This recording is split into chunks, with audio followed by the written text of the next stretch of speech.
حساب تلت ساعة استماع. وعايز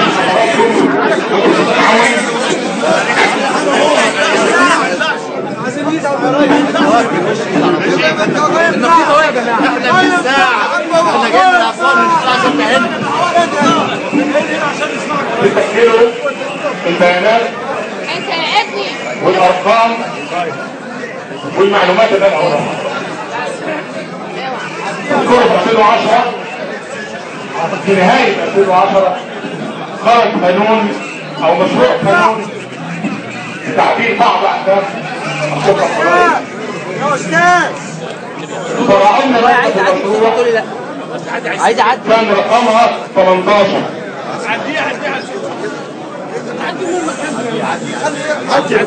اتفضل عدي حتى عايز عدي ثاني كان مقتضى حكم المادة 18 يبقى في مؤتمر شغال. كان مقتضى حكم المادة 18 إنه يجوز للقاضي أن يقبض على المحامي في الجلسة قال كده، ويجوز القبض على من في الجلسة أيا كانت حصانته. وكان القصد هو ابتلاع ما تم إنجازه من أحكام حمائية في قانون 49 و50 من قانون المحاماة التي لا تجيز القبض على المحامي ولا حبس احتياطيا في جرائم الإهانة والقتل والقذف وبيان الجلسات وكافة الأمور الأخرى المطلوب عليها. تقولوا حضراتكم في جمعية عمومية هنا حضرتوا فيها انتوا هنا وقررنا إسقاط هذا المشروع واسقطناه، لكن ما انتهاش المشروع، وإنما الفكرة كانت موجودة. كيف نتعقد المحاماة والمحامين في قانونهم. هنا في دستور 2012 عندما حاولنا أن نقدم باسم مجلس نقابة المحامين بعض التعديلات التي تضع المحاماة في الدستور في موضع كريم يحمي ما لديها من استحقاقات ويؤثر دورها في كفاءة حق الدفاع. وفشلنا وخرج نص تذكره بيقول المحاماة ركن من أركان العدالة واتقفل الباب.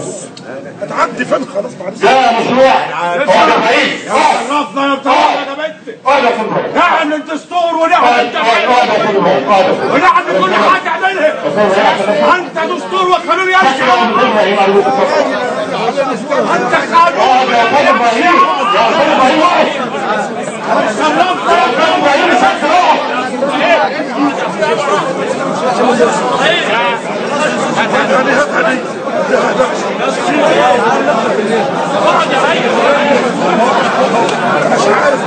لازم يطلع واحد مجنون يبوظ اليتيم اللي ما عجبش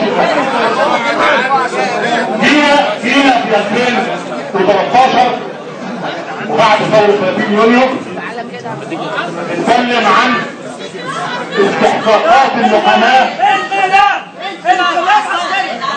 انت من حقك تتكلم زي ما انت عايز. انقلاب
عاوز اقعد قاعد احنا بنسوي المعاد ترجع الحاج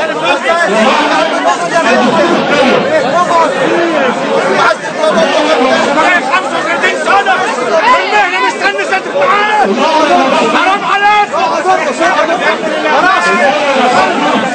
خلاص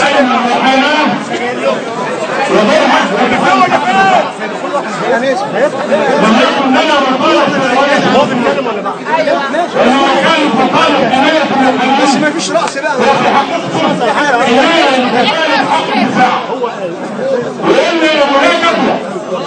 ولا قيمة لكفاءة حق الدفاع في الدستور إلا إذا كان المحامي الذي يؤدي هذا الواجب محميا.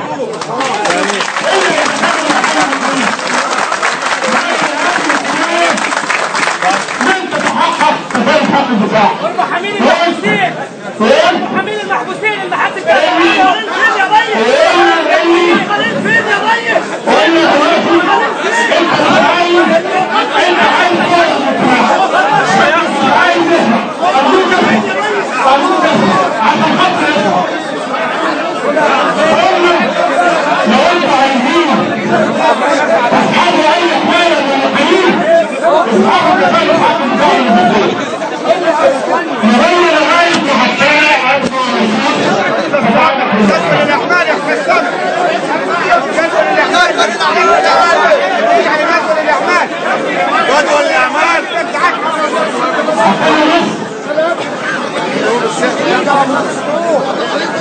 يا ريس فين يا ريس